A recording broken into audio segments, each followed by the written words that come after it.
Bonjour à toutes et à tous, bienvenue dans l'autre 20h. Aujourd'hui, Virginie Crécy nous parle des agressions sur les personnes LGBT.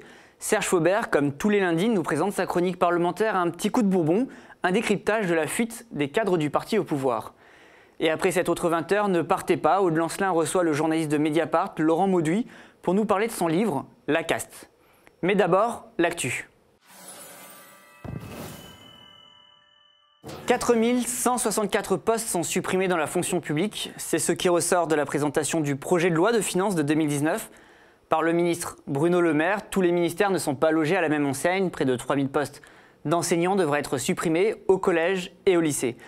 L'autre grand perdant de ce budget, c'est le ministère de l'économie, avec 2000 postes en moins.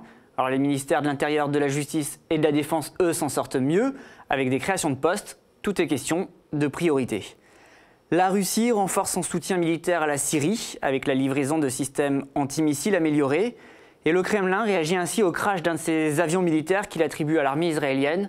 Moscou annonce aussi que les communications de tout avion voulant attaquer la Syrie depuis la mer Méditerranée seront désormais brouillées. Alors, l'objectif déclaré, il est clair, je cite, « refroidir les têtes brûlées et empêcher les actes irréfléchis ». L'armée birmane rejette en bloc le rapport d'une mission de l'enquête de l'ONU l'accusant de crimes contre l'humanité visant la minorité Rohingya. Son chef rejette tout aussi clairement l'idée d'un retrait des militaires de la vie politique qui était une demande de la mission onusienne. Aucun pays, aucune organisation et aucun groupe n'a le droit d'interférer dans la politique de notre pays, a-t-il martelé. Et Virginie est avec nous pour nous parler des agressions sur les personnes LGBT, un fait d'actualité récurrent. Loin d'être un simple fait divers, les agressions contre les personnes lesbiennes, gays, bi et transsexuelles sont monnaie courante. Alors Virginie, tu nous en dis plus ? Oui, alors Rémi, une personne LGBT sur deux a déjà subi des insultes, des moqueries ou des agressions physiques en France métropolitaine. Ce chiffre a été révélé par France Info mercredi dernier qui a commandé un sondage. C'est l'IFOP qui l'a réalisé en lien avec l'Observatoire LGBT+. 53% des personnes lesbiennes, gays, bisexuelles et transsexuelles déclarent avoir déjà été agressées au cours de leur vie, tout simplement à cause de leur orientation sexuelle ou de leur identité sexuelle. D'ailleurs, Virginie, une nouvelle agression a fait l'actualité la semaine dernière. Un jeune couple à Paris a été agressé dans le 20e parce que, selon les mots de l'agresseur que je cite, ils sont pédés. Ça paraît plutôt incroyable d'entendre ça aujourd'hui. Oui Rémi, c'est monnaie courante ce genre d'agression. Là, c'est un jeune acteur qui s'appelle Arnaud Gagnou qui raconte son histoire sur son compte Instagram. Une scène tristement banale pour les personnes LGBT. C'était mardi dernier, il était environ 22h. Arnaud est parti voir une amie qui joue au théâtre dans le 20e arrondissement de Paris. Il sort devant l'établissement avec son compagnon et ils se font un simple câlin. Rien de plus banal. Il y a un groupe de jeunes qui est à côté, qui les prend à partie, qui profère un certain nombre d'insultes homophobes et exige au couple de quitter leur quartier, je les cite, et je rapporte les propos qu'a entendu Arnaud. Ils disent à Arnaud, il n'y a pas de PD ici. L'un d'entre eux descend de son scooter, finit par frapper Arnaud au visage avec son casque. Arnaud finira à l'hôpital avec plusieurs points de suture. Donc Arnaud a décidé de porter plainte et un mineur a été mis hier en examen pour violence aggravée. Donc ce jeune acteur, il a décidé, il explique sur son compte Instagram, de médiatiser son histoire. Et malheureusement, ce n'est pas la première agression homophobe du mois de septembre. Déjà début septembre, le magazine Tétu racontait 2 agressions et alertait sur l'augmentation des agressions envers les personnes LGBT. Ok, merci Virginie. Alors qu'attend le gouvernement pour agir contre ces agressions? C'est la question que justement pose le magazine Tétu. Regardons. Vous pensez qu'en 2018, 2 femmes peuvent s'embrasser librement? Eh bien non.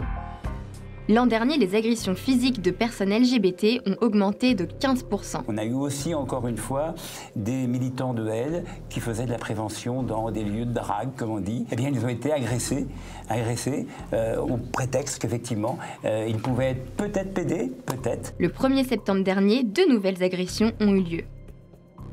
En pleine braderie de Lille, un couple de lesbiennes a été aspergé de javel et de peinture noire. À Nantes, 2 hommes ont été agressés, terminant leur soirée aux urgences. Alors, à quand un plan d'urgence contre les LGBT-phobies, demande le magazine Tétu. Car si le gouvernement avait promis une république exemplaire contre la haine et les discriminations anti-LGBT, dans les faits, rien ne change. Au-delà de la com, Tétu demande de transformer ses paroles en actes. On n'a pas traité le problème de fond sur la vie commune, le bien vivre ensemble et le respect des uns et des autres. Et maintenant, c'est la chronique hebdomadaire de Serge Faubert. Pour le média, il nous parle des nombreux départs annoncés à La République En Marche. C'est un petit coup de Bourbon.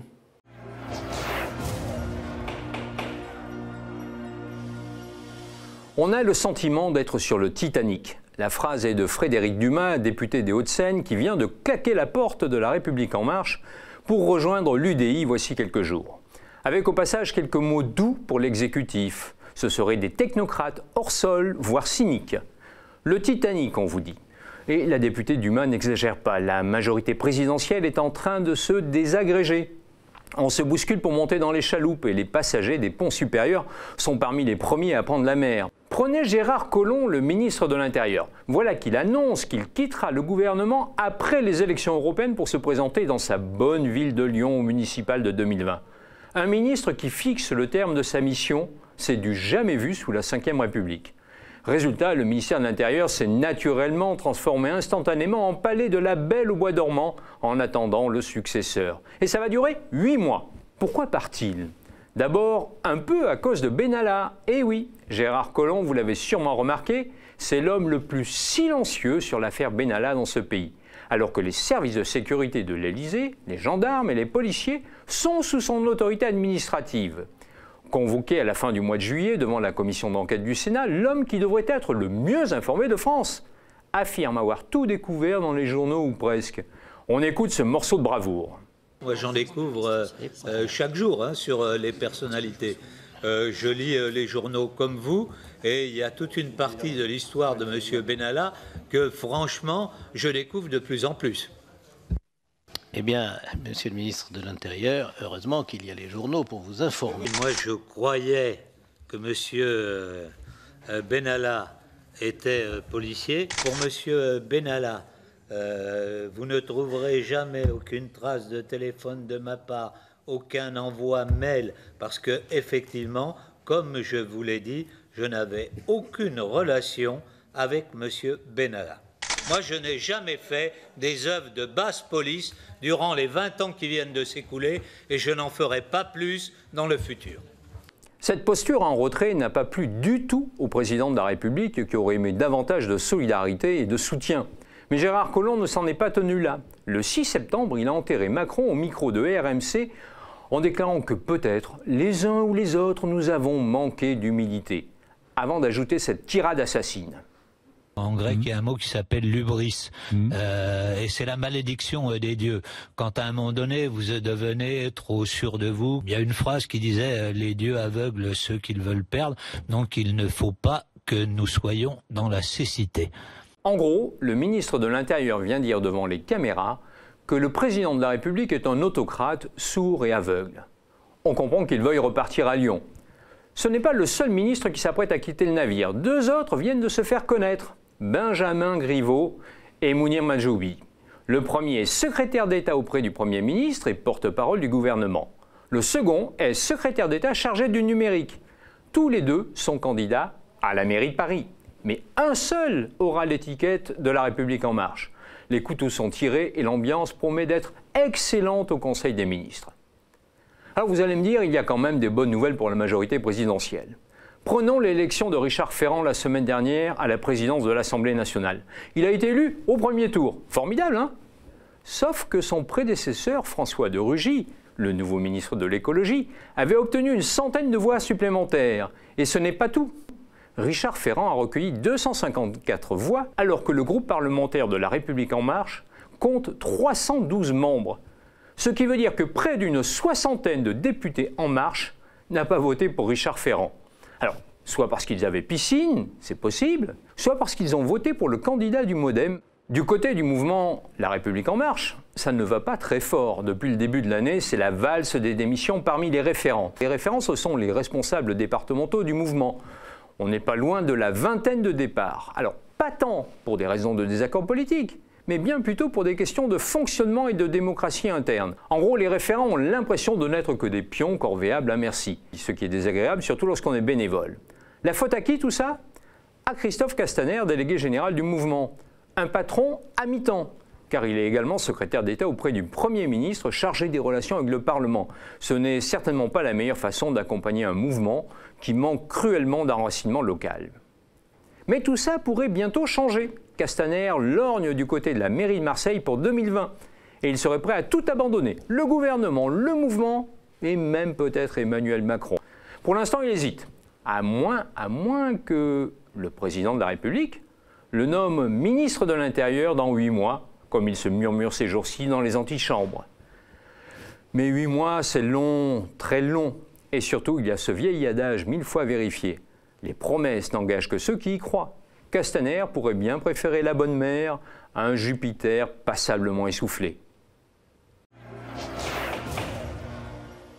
Merci de nous avoir suivis. L'autre 20h, c'est fini pour ce soir. Demain, vous retrouvez Virginie Crécy pour votre rendez-vous quotidien. Tout de suite, c'est l'entretien libre mené par Aude Lancelin. Elle reçoit le journaliste de Mediapart, Laurent Mauduit. Et si vous n'êtes pas déjà sociaux, je vous invite à le devenir pour soutenir une antenne libre et un journalisme exigeant. Le temps presse, c'est la survie du média qui est en jeu. Bonne soirée.